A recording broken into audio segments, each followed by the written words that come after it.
ಏನ್ Jai Kisan private vegetable market licence ರದ್ದಾಗಿತ್ತು ಕರ್ನಾಟಕ ಸರ್ಕಾರದಿಂದ. ಹೋದ ವರ್ಷ ಸೆಪ್ಟೆಂಬರಿಗೆ ರದ್ದು ಮಾಡಿದ್ರು ಕರ್ನಾಟಕ ಸರ್ಕಾರ. ನಮ್ದೆಲ್ಲ ರೈತರದ್ದು ಹೋರಾಟ, ರಾಜು ಟೋಪನ್ನವರವರು, ಸುಜಿತ್ ಮುರುಗನ್ ನಾವು ಎಲ್ಲ ಕೂಡಿ ಹೋರಾಟ ಮಾಡಿದ್ದಕ್ಕ ಎಲ್ಲ ಸರ್ಕಾರಿಗೆ ನಾವು ಏನಾರ ಪುರಾವೆ ಎಲ್ಲ ಕೊಟ್ಟಿದ್ವಿ.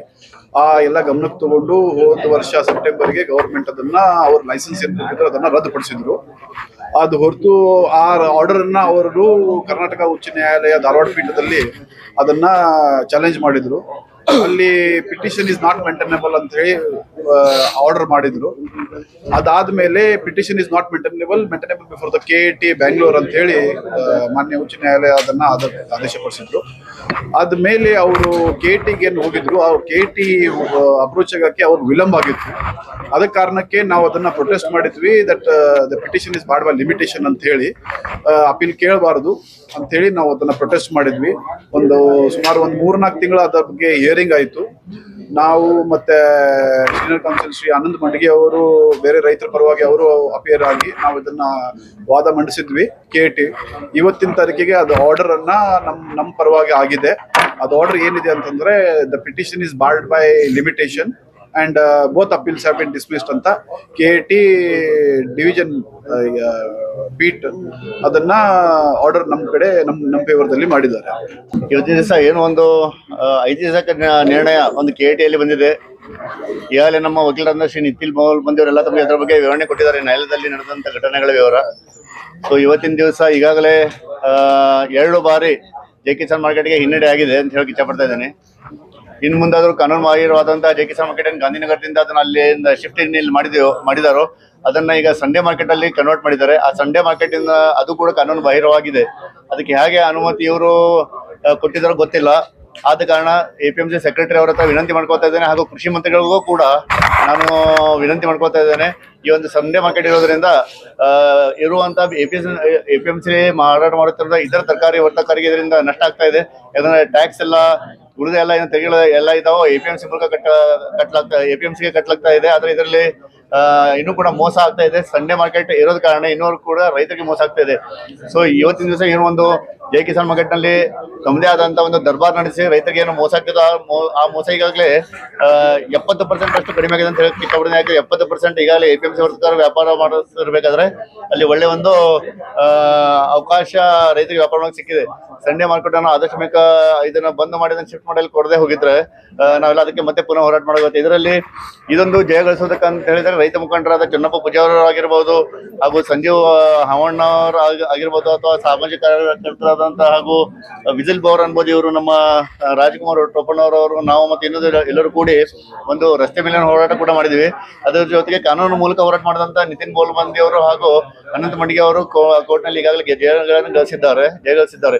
ಸೊ ಇನ್ನು ಮುಂದಾದ್ರೂ ಬರುವಂತ ದಿನಗಳಲ್ಲಿ ಆದಷ್ಟು ಬೇಗ ಎಲ್ಲರೂ ಕೂಡ ಒಟ್ಟಿಗೆ ಮಾಡಿ ವ್ಯಾಪಾರ ಮಾಡೋಕಂತ ಅನುಕೂಲ ಮಾಡಿಕೊಡ್ಬೇಕಂತ ತಿಳ್ಕೊಂಡು ನಾನು ಅಪೀಲ್ ಮಾಡ್ತಾ ಇದ್ದೀನಿ. ಇದು ಒಂದು ಏನು ಜಯ ಆಗಿದೆ, ಅದು ರೈತರಿಗೆ ಸಂದ ಜಯ ಅಂತ ಹೇಳ್ಬೋದು, ಕರ್ನಾಟಕ ರಾಜ್ಯಕ್ಕೆ ಸಂದ ಜಯ ಅಂತ ಹೇಳ್ಬೋದು, ಕರ್ನಾಟಕ ರಾಜ್ಯದ ಏನು ಕೃಷಿ ಇಲಾಖೆಗೆ ಇದೊಂದು ಸಂದ ಜಯ ಅಂತ ತಿಳ್ಕೊಂಡು ಹೇಳ್ಬೋದು. ಯಾಕಂದ್ರೆ ಇದರಿಂದ ಟ್ಯಾಕ್ಸ್ ರೂಪವಾಗಿ ಸರ್ಕಾರಕ್ಕೆ ಹಣ ಕೂಡ ಬರ್ತದೆ. ಯಾವುದೇ ತರದ ಅವ್ಯವಹಾರಗಳು ಏನು ನಡೆದಿಲ್ಲ, ಅದಕ್ಕೆಲ್ಲ ಒಂದು ಕಡಿವಾಣ ಹಾಕದಂತ ಆಗತ್ತೆ ಅಂತ ತಿಳ್ಕೊಂಡು ಹೇಳಕ್ ಇಚ್ಛೆ ಪಡ್ತಾ ಇದ್ದೇನೆ. ಮುಂದೆ ಬರುವಂತ ದಿವಸದಲ್ಲಿ ಇರುವಂತ ಇತರ ಏನು ಪ್ರೈವೇಟ್ ಮಾರ್ಕೆಟ್ಗಳಿದಾವೋ, ಅಂದ್ರೆ ಸಂಬಂಧಪಟ್ಟ ಫ್ರೂಟ್, ಫ್ಲವರ್ಸ್, ಹಾಗೆ ಟಮರಿನ್ ಮಾರ್ಕೆಟ್ ಇವತ್ತನ್ನೆಲ್ಲಾನು ಕೂಡ APMC ಮಾರ್ಕೆಟ್ ನಲ್ಲಿ ಬಂದ್ಬಿಟ್ರೆ ಒಂದೇ ಕಡೆಗೆ ಎಲ್ಲ ವ್ಯಾಪಾರ ಕೂಡ ಆಗುತ್ತೆ. ನೋಡಿ, ಈಗಾಗಲೇ ಬೆಳಗಾವಿಯಲ್ಲಿ 2015-16 ಏನದು ಒಂದು ಜೈ ಕಿಸಾನ್ ಮಾರ್ಕೆಟ್ ಅಂತಂದ್ರೆ ಅವಾಗ ವೆಜಿಟೇಬಲ್ ಮಾರ್ಕೆಟ್ ಇತ್ತಲ್ಲಿ, ಇದರಲ್ಲಿ CBT ಹತ್ರ.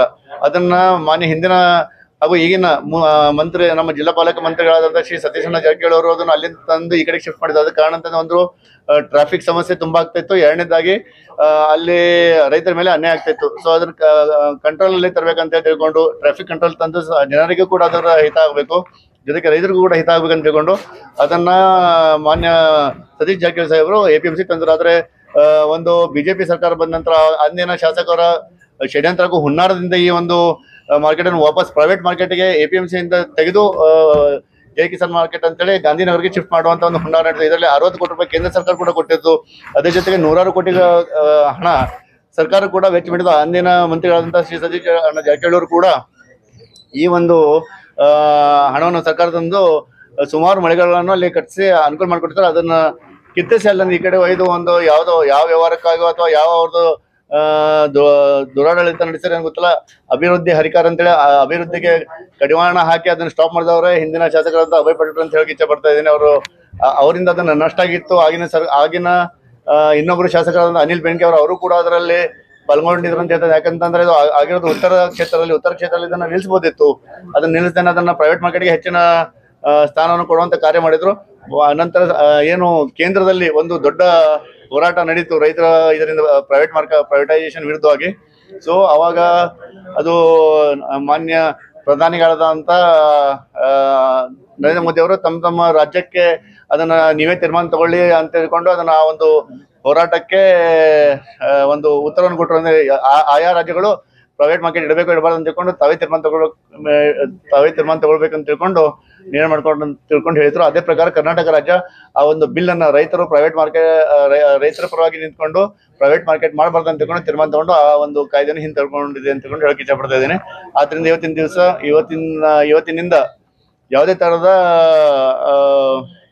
ಇನ್ನು ಮುಂದೆ ಆದ್ರೂ ಯಾವುದೇ ತರ ವ್ಯಾಪಾರಿಗಳು ಅಲ್ಲಿ ಹೋಗುವಂತ ವಿಚಾರನ JK ಸಿಂಧೂರು ಅದನ್ನ ಬಿಟ್ಟು ಇದೇ APMC ಜೊತೆಗೆ ಹೊಂದಾಣಿಕೆ ಮಾಡ್ಕೊಂಡು ಇಲ್ಲೇ ಮಳಿಗೆಗಳು ಇನ್ನೂ ಇದಾವೆ. ಆ ಮಳಿಗೆಗಳನ್ನ ಅವ್ರ ಜೊತೆಗೆ ಇರುವಂತ ವರ್ತಕರ ಜೊತೆಗೆ ದೊಡ್ಡ ದೊಡ್ಡ ಅಂಗಡಿಗಳಿದೆ, ಅದರಲ್ಲಿ ಸೇರ್ಕೊಂಡು ತಾವು ಕೂಡ ವ್ಯಾಪಾರ ಮಾಡ್ಲಿ, ಮತ್ತೆ ಎಲ್ಲರಿಗೂ ರೈತರಿಗೂ ಮತ್ತು ನಿಮಗೂ ಕೂಡ ಒಳ್ಳೇದಾಗ್ಲಿ ಅಂತ ತಿಳ್ಕೊಂಡು ನಾವು ಬಯಸ್ತಾ ಇದ್ದೀವಿ. ನಿಮ್ದು ಇಷ್ಟ ಹೇಳಿ ನನ್ನ ಎರಡು ಮಾತು. ಇದು ದುರ್ದೈವದ ವಿಷಯ ಅಂದ್ರೆ ಯಾವ ಬಿಜೆಪಿ ಸರ್ಕಾರ ಈ ಕಾಯಿಪಲ್ಯ ಮಾರುಕಟ್ಟೆಗೆ 60 ಕೋಟಿ ರೂಪಾಯಿ ಅನುದಾನ ಕೊಡ್ತು, ಆಮೇಲೆ ರಾಜ್ಯ ಸರ್ಕಾರನೂ 60 ಕೋಟಿ ರೂಪಾಯಿ ಅನುದಾನ ಕೊಡ್ತು. ಅವ್ರ ಶಾಸಕರನ್ನೇ ಮತ್ತು ಅವ್ರ ನಾಯಕರನ್ನೇ ಈ ಬೆಳಗಾವಿ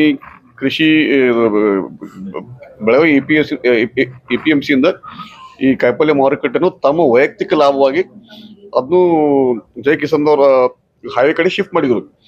ಆದರೆ ಇವತ್ತು ನಾವು ಇದರಿಂದ ರೈತರಿಗೆ ಸಿಕ್ಕಾಪಟ್ಟಿ ತ್ರಾಸ ಆಗ್ತಾ ಇತ್ತು. ಆಮೇಲೆ ಸರಿಯಾದ ರೇಟ್ ಸಿಗ್ತಾ ಇದ್ರಕ್ಕಿಲ್ಲ. ಆಮೇಲೆ ಏನೋ ಒಂದು ಡಿಸ್ಪ್ಯೂಟ್ ಆದಾಗ ಒಂದು ಡಿಸ್ಪ್ಯೂಟ್ ರಿಡ್ರೆಸಲ್ ಮೆಕ್ಯಾನಿಸಮ್ ಇದ್ರಕ್ಕಿಲ್ಲ. ಆಮೇಲೆ ನಮ್ದು ಏನು ಸಣ್ಣ ವರ್ತಕಿದ್ರು ಅವ್ರು ತಗೊಂಡು ನಾವೇನು ಹೋರಾಟ ಮಾಡಿದ್ವು. ಇವತ್ತು ನಮಗೊಂದು ಜಯ ಸಿಕ್ಕಿದೆ. ಇಲ್ಲಿವರೆಗೆ JK ಸಿಂಧೂರ ಬಹಳಷ್ಟು ಇಲ್ಲಿಗಲಿ ಈ ಶಾಸಕರ ಹೆಲ್ಪ್ ತಗೊಂಡು ಬಹಳಷ್ಟು ಅನ್ಅಥರೈಸ್ಡ್ ಇಲ್ಲಿಗಲ್ ಕೆಲಸ ಮಾಡ್ಕೊತ ಇದೊಂದು ಮಾರ್ಕೆಟ್ ತಯಾರು ಮಾಡಿದ್ರು. ಕರೆ ಇವತ್ತು ಅದಕ್ಕೊಂದು ಅಂತ ಆಗಿದೆ. ಆಮೇಲೆ ಈಗಾಗಲೇ ಅವರು ಹೈಕೋರ್ಟ್ನಾಗೂ ಸೋತಿದ್ದಾರೆ, ಆಮೇಲೆ KDನಾಗೂ ಸೋತಿದ್ದಾರೆ. ಆಮೇಲೆ ಏನು ಇದು ಇವತ್ತು ರೈತರಿಗೆ ಸಿಗುವಂತ ಸಂಡೇ ಮಾರ್ಕೆಟ್ನಾಗ ಏನು ಬಂದು ಅಲ್ಲಿ ಪೊಸಿಷನ್ ತಗೊಂಡು ಕುಂತಿದ್ದಾರೆ. ಅಲ್ಲಿದನ್ನು ಅವ್ರು ಹೊರಗಾಕಿ ಅಲ್ಲಿದು ರೈತರಿಗೆ ಸಂಡೇ ಬಂದು ವ್ಯಾಪಾರ ಮಾಡುವಂತ ಜಾಗ ಅದ, ಅದು ಇವರಿಗಲ್ಲ. ಅದು ನಾವು ಅದ್ರ ಸಂಬಂಧ ಹೋರಾಟ ಮಾಡ್ತೇವೆ. ಆಮೇಲೆ ಒಂದು ಸಿಟಿಗೆ ಒಂದು ಇಂಟಿಗ್ರೇಟೆಡ್ ಮಾರ್ಕೆಟ್ ಬಹಳ ಅವಶ್ಯಕತೆ ಇದೆ.